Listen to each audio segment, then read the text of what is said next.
NETV segunda edição.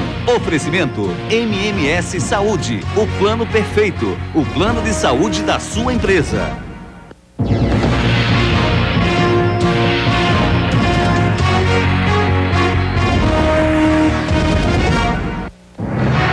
Acidente ambiental. Mais de 5 milhões de litros de álcool vazam de uma destilaria e atingem uma área de reflorestamento em Maraial. Exclusividade. O Lafep é o único laboratório do Brasil a fabricar medicamento contra a doença de Chagas. Na panela, 25 galos de briga apreendidos pelo Ibama viram almoço para os pacientes do Hospital do Câncer. Agora, no NETV. Boa noite. Uma mulher e uma criança de 3 anos foram atingidas por balas perdidas hoje à tarde em Santo Amaro. Elas estavam perto do local onde houve um tiroteio entre 2 grupos rivais do bairro. 2 carros da Rádio Patrulha saíram à procura dos responsáveis pelo tiroteio em Santo Amaro. Testemunhas que não quiseram gravar entrevista disseram que os tiros foram disparados por integrantes de grupos rivais da comunidade. Na rua Raio de Sol, uma menina de 3 anos levou um tiro no tórax. Ela foi socorrida por policiais. A mãe estava em casa, mas não quis falar. Jamira Francisca das Neves chegou ao Hospital da Restauração em estado grave e foi levada para o bloco cirúrgico. Outra vítima do tiroteio, Juliana Maria de Melo Souza, de 23 anos, levou um tiro na perna e também está internada no HR. A criança ainda está na sala de cirurgia. A polícia está investigando o caso de uma engenheira que apareceu morta no apartamento dela, num prédio em Boa Viagem. Funcionários do prédio disseram que viram a engenheira pela última vez na quinta-feira passada, quando ela desceu do apartamento para ir à rua e voltou pouco tempo depois. Ana Paula Montebello Medeiros, de 42 anos, morava há 2 meses no 7º andar deste edifício em Boa Viagem. A polícia disse que encontrou o corpo em estado de decomposição e sem qualquer indício aparente de assassinato. Também não havia sinais de assalto. O corpo foi encaminhado para o Instituto de Medicina Legal. O laudo do Instituto de Criminalística deve ficar pronto em 10 dias. Subiu para 36 o número de pessoas presas pela Operação Canaã de combate a grupos de extermínio e ao tráfico de drogas. A operação começou na última segunda-feira. O soldado do Batalhão de Trânsito, Luciano Vilela, que era considerado foragido, se entregou hoje na Delegacia de Homicídio e Proteção à Pessoa, DHPP. Na casa do soldado, a polícia encontrou munições usadas em assaltos a carros fortes. O soldado Luciano Vilela foi encaminhado no início da tarde ao Centro de Reeducação da Polícia Militar em Abreu e Lima. A seguir, quase 6 milhões de litros de álcool vazam de uma destilaria na Mata Sul do estado.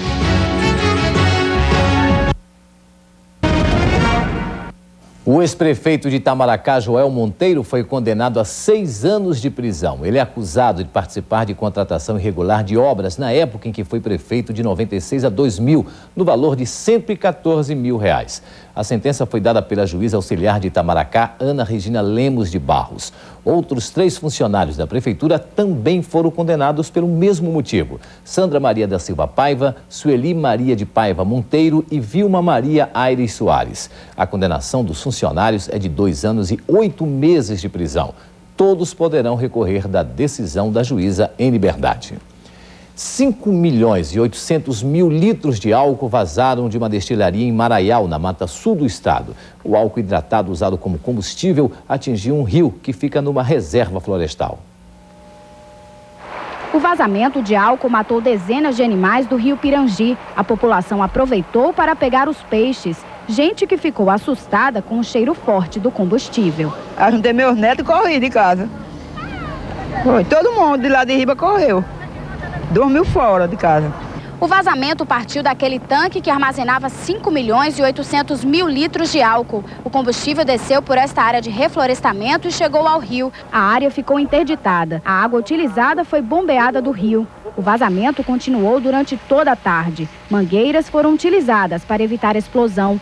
Técnicos da Agência Pernambucana de Recursos Hídricos e Meio Ambiente, CPRH, fizeram uma vistoria no local. Eles constataram irregularidades.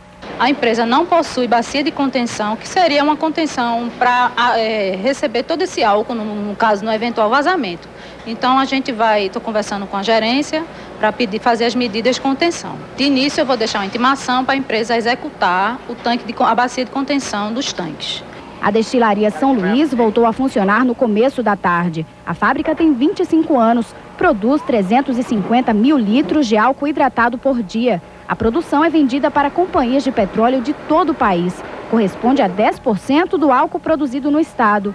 Com o vazamento do tanque, o prejuízo é de 5 milhões de reais. O corpo técnico da fábrica vai analisar e ver quais são as providências que nós vamos ver, tomar daí por diante em relação aos outros tanques. Há 25 anos que nós operamos e nunca aconteceu nenhum acidente nessa fábrica. Em nota, o presidente em exercício da CPRH, Valdeci Ferreira Farias Filho, considerou como grave o acidente em Maraial. Ele informou que amanhã técnicos da agência deverão se reunir para discutir o assunto. As mulheres que estão presas na colônia penal feminina do Recife e têm filhos vão ter direito a uma creche. As obras começaram hoje. O casarão ao lado da colônia penal feminina está sendo reformado para receber a creche. No espaço, as detentas vão poder cuidar dos filhos até que eles completem 6 meses. Achando ótimo, porque é um lugar reservado, né, para a gente cuidar dos nossos bebês. E vai ser tudo de bom, né? Tanto para a gente quanto para eles. A expectativa é que a gente realize isso em 90 dias. Mas obra de engenharia, certamente a gente não pode nunca afirmar com muita segurança, porque existem atrasos, intempéries, né, da própria natureza, que gera atraso na obra. Mas ficará pronta num período aí de 90 ou um pouco mais dias. O projeto veio depois do susto. Em julho, as mães foram ameaçadas de ficar sem os filhos. O juiz de execuções penais, Abner Apolinário, decretou que estava proibida a presença de crianças na colônia por causa da superlotação e da presença de drogas. Antes da proibição entrar em vigor, o desembargador Antônio Carlos da Silva revogou a decisão. Das 519 detentas da colônia, 18 vivem com os bebês nas celas e 32 estão grávidas. Uma delas é a Adriana, que comemora a notícia com alívio. O filho dela nasce no próximo mês. Um alívio grande, essa não sabe o alívio que dá no meu coração. O valor da obra é de R$150 mil. Em instantes, o medicamento contra a doença de Chagas começa a ser fabricado em Pernambuco.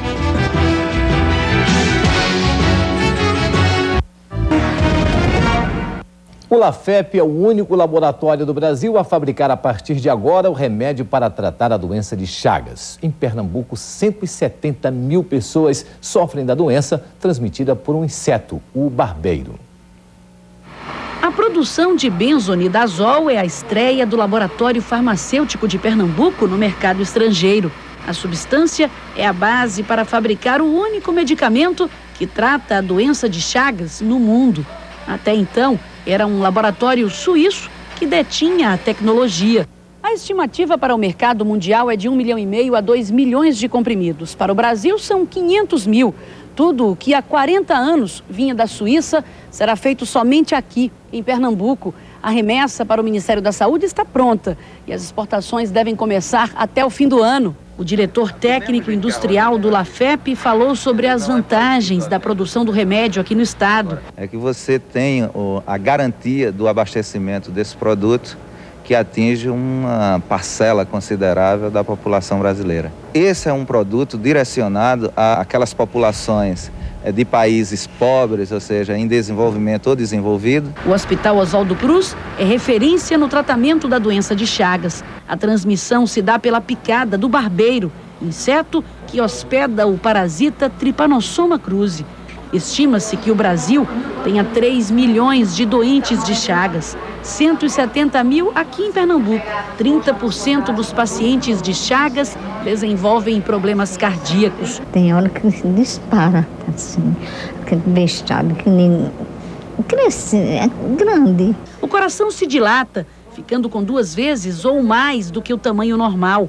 Para seu Genival, que mora em Afogados da Engazeira, é difícil ter que vir ao Recife para fazer o tratamento. É complicado porque lá tem a Secretaria de Saúde lá que tem o ônibus que traz o pessoal, às vezes tem carro também, mas é só de domingo que o ônibus vem.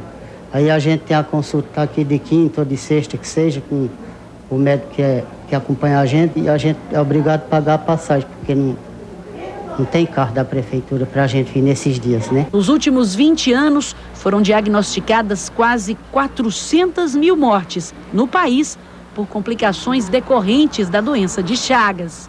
A doença tem cura quando tratada na sua fase aguda, tá certo? No início dela e naqueles pacientes que adquiriram a doença há poucos anos, jovens, adolescentes, o percentual de cura é em torno de 80%. Infelizmente, ela é uma doença dos menos favorecidos, que não tem poder de pressão e, consequentemente, né, há um descaso muito grande do governo.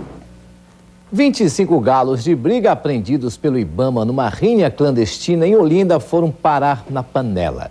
Eles vão virar almoço para os pacientes do Hospital do Câncer. A equipe do Ibama chegou ao Hospital do Câncer trazendo 25 aves. Os galos foram apreendidos há mais de um mês numa rinha em Olinda. A Justiça decidiu esta tarde que os animais deveriam ser doados e abatidos ainda hoje. Os galos foram direto para a cozinha. A intimação foi cumprida em apenas 1 hora. A pressa em abater os animais foi para evitar que os antigos donos conseguissem uma liminar para recuperá-los e continuar com as brigas de galo. É que para os apostadores, essas aves são muito valiosas. Cada uma custa até R$5 mil. É a refeição mais cara que os pacientes do hospital já comeram. Vamos fazer o almoço da próxima semana, depois que tratar todinho, eu vou ver a questão do peso e vou distribuir no almoço, fazer guisado. Dá para alimentar quantas pessoas? 300 pessoas. Uma boa doação, então. Foi excelente. Que venha mais. Nós ficamos por aqui. Outras notícias da noite você vê amanhã no Bom Dia Pernambuco, que vai mostrar também a Casa Cor com dicas de decoração e arquitetura para melhorar o visual da sua casa. Para você, uma boa noite e até amanhã.